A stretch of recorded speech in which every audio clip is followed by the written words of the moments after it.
নাগাজাংকা কল্যাণপুৰ গাঁৱৰ কেইজনমান যুৱকে ভালেমান কেইদিনৰ পৰাই চিন্তা কৰি আছিলোঁ, যিহেতু তেওঁলোক প্ৰায় আমাৰ কল্যাণপুৰ গাঁৱলৈ আহিয়ে থাকে।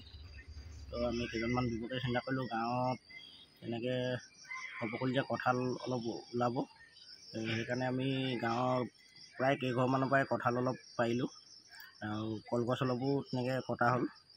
আৰু ৰিজাৰ্ভতে আমি দি আহোঁগৈ বোলো।